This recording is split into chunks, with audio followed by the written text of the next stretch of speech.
And he joins us this morning on the Harbor One hotline. Hello, Bradford.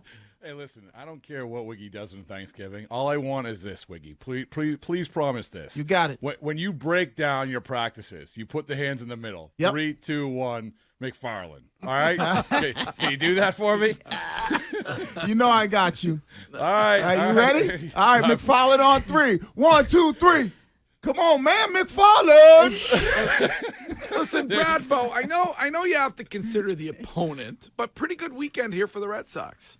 Yeah, it's good. Get things back on track in terms of perception. Yesterday wasn't a good day, but yesterday was a bizarre day. And, how dare the Angels? How dare the Angels sit Mike Trout on Patriots Day? I think Wiggy was inspired by this. It's you look at where they were coming out of Tampa, completely different vibe.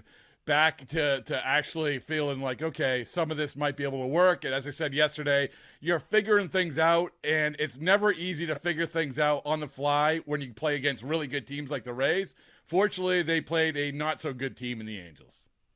Bradford, when you look at the pitchers right now and you go through them, who's your favorite? Who do you think has the most potential, and who's the biggest disappointment? Sale?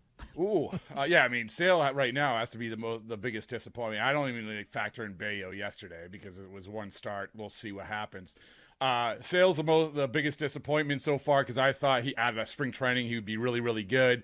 But the guy that I think probably has the best chance of being the guy at the top of the rotation, the ace, the guy who Sam Kennedy's going to come on and tell you guys in the middle of the year. Like, I know I said Chris Sale's the ace, but Garrett Whitlock is the ace. Yep. I actually think that guy, from what I saw the other day and just knowing what I know about him, probably has the most potential to be that guy. Bradford, when you look at where the Red Sox are in the East, did they dig themselves too deep of a hole to win the division, or are they now just maybe on the wild card chase, or is it too early in the season to determine that? No, man, it's too early in the season, and the biggest thing is what they are. I mean, listen, we can look at the Houston Astros. The Houston Astros are under 500, yet I think they're the second best odds to win the World Series. I mean, there's this perception. You have the perception of you might get off to a bad start, but you're still going to be talented enough to dig yourself out from it. There's plenty of time, even with Tampa. I mean, Tampa, we saw lose a couple games. All of a sudden, boom, boom, boom. Hey, you're not 9 games back. You're 7 games back, or whatever it is. There's still plenty of time. Even when the Red Sox started 17-2 in 2018, things got a little dicey at times. I mean, not really toward the end, but in the middle of the season they did. So, yeah, I mean, there's still time. But the bigger thing, Wiggy, is that you have to prove that you're a good team. Mm-hmm. That's what it comes down to. I don't think you look so much at the standings or the record as long as it's not disastrous, but you just have to go out and prove that you're a good team, that you can hang with the likes of Toronto, New York, and Tampa. We were talking about this yesterday. That Angels team have 2 of the best players in the game and still stink. That's baseball. It's baseball, man. It's true. I hate to agree with Wiggy, but you don't run isolations for outfielders.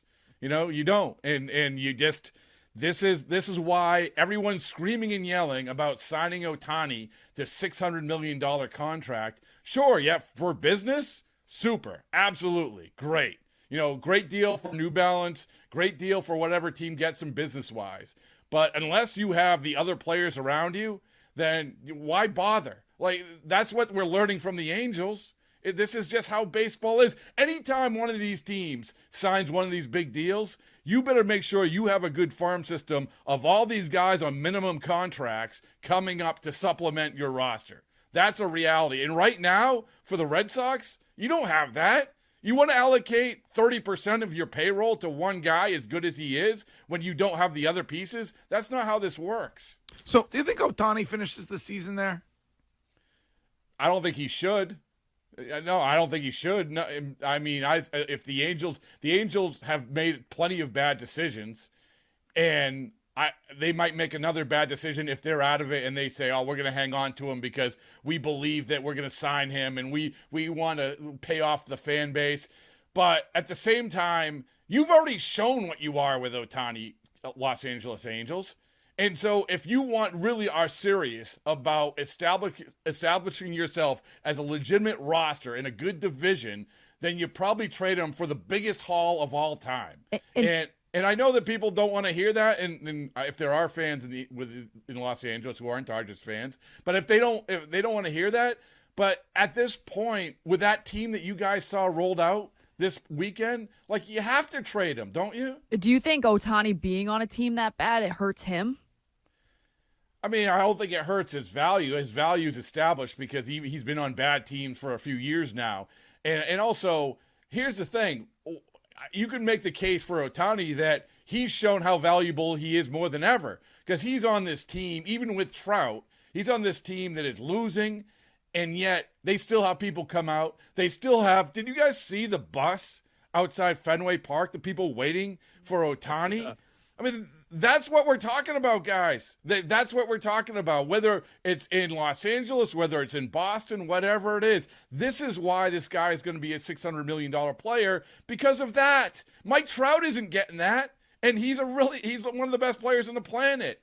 Ohtani's just different in so many ways. Well, the Angels owner did say if the team isn't competitive, Bradford, that they would be willing to trade Ohtani. Is there any chance, or based on what you see with the Red Sox, forget about the money because you know that the Red Sox, they have the money. Would they be able to put something together and make a legitimate run for Shohei if the Angels weren't doing well and he was definitely, the owner's willing to move him? You never say never. Mm-hmm. In the words of Jim Carrey, so you're saying there's a chance? No, I mean, there's no chance. I think there's zero chance. Where the Red Sox are sitting in terms of how they're building things and where they're sitting in terms of their organization, they might say, hey, yeah, we were in the Ohtani chase and we called the Angels on Ohtani. Well, here's the problem. Number one, you need the players that you would have to trade for Ohtani, the Marcelo Myers, etc. You need those players coming up. And you don't have the other players, the guys on the roster. Alex Verdugo is not going to get the deal done for the Angels. I'm sorry. So you just don't have enough to give the Angels compared to these other teams, which are just rolling out these prospects, rolling out these players, and have the pieces. So, yeah, I know that everybody either A, wants to trade for Ohtani for the Red Sox, or B, actually thinks they can sign him. Well, I'm sorry, but neither one of those things are going to happen. We were all reminded of the magic of the 2013 team this weekend and Sunday over there at Fenway. You're around this team all the time, Bradfo, every day. Is there any chance this team has any of that, the way that season ended up going? The biggest difference is that in that team, you had a lot of these guys like the Justin Turner type guys, but you also had David Ortiz, Dustin Pedroia, Jacoby Ellsbury, John Lester, etc. You had the foundation. You had the guys who already you knew what they were. You had the quote-unquote star players. And I don't think, other than Devers, you don't really have that. So I know that everyone's tying themselves into knots thinking, hey, maybe this can happen again. I that's a big ask. Unless some guys step up and become next-level players from what they have been, you can't. I just think you just can't compare the two. And it was great, man. And first of all, you guys had a great thing going on this weekend. Zach Brown, he does have a baseballs and boring T-shirt. Yes, yeah, that I can get. I walked up, I gave one to him, and he said thank you, and passed it on to someone else. But Bradfo, yeah, I got to tell you something. Yeah, no disrespect when it comes to the Lord Hobo hat. But that hat that Zach Brown was wearing at Fenway, that is a legit, that's like a 20-gallon, not a 10-gallon. That was like a 50-gallon hat that Zach Brown was wearing. Let's just say this, is that when I spotted somebody with that hat, I said, that person needs a T-shirt. Unfortunately, that person didn't feel like they needed a T-shirt as much as I thought they needed a T-shirt. Well, but did he reject it? No, he was very nice. He was, okay. You know how it is? So I did this with Chris Tucker. Chris Tucker ended up posing with the baseballs and boring T-shirt, but these guys at that level are so protective of their brand. You know how this is, Greg. Come on.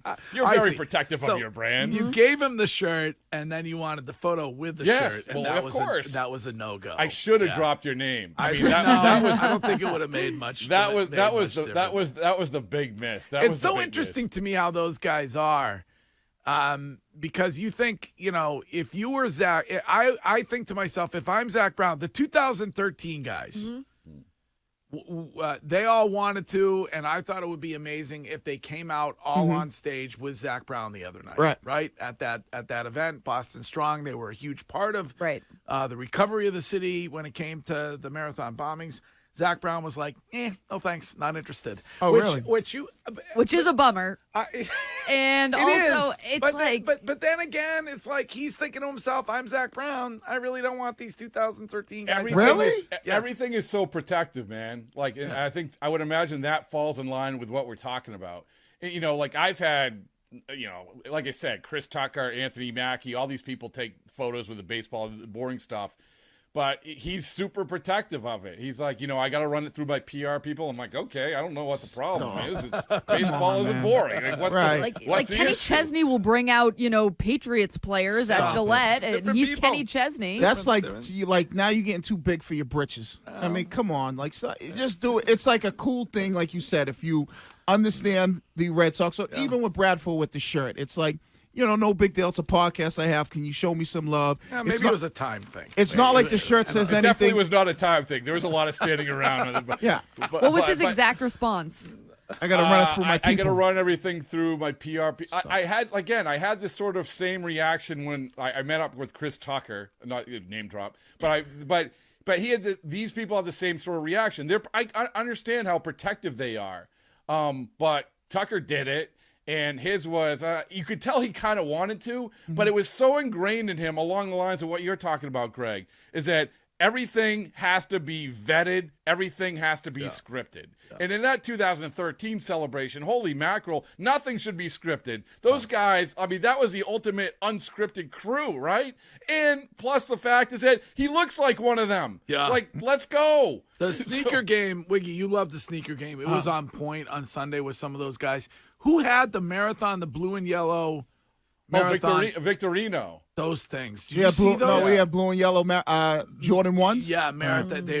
Those things were chef's kiss. You know what you should have said to Zach Brown? It should have been like, come on, man, Chris Tucker did it. The guy only made hundreds of millions on a Rush Hour. You think you could do this for me? I'm scrolling through my phone. I'm literally scrolling through my phone. I'm like, okay, I got to find proof of guys doing this. And unfortunately, the most recent one was Michael Wacha. And I'm like, I don't think that's going to get the job done for Zach Brown. So, but listen, it was sincerely, I understand it. It was a good event. It was good for you guys. It's awesome. And by the way, Courtney, like they were saying yesterday, holy mackerel, Jordan flu game. No question about it. You were in the zone yesterday. Thank you so much. Thank you. It was great. All right, Bradfo, we will talk to you again next week. All right. Good to see you guys. All right, there's Rob Bradford. Baseball Isn't Boring is the podcast. Red Sox insider here at WEEI.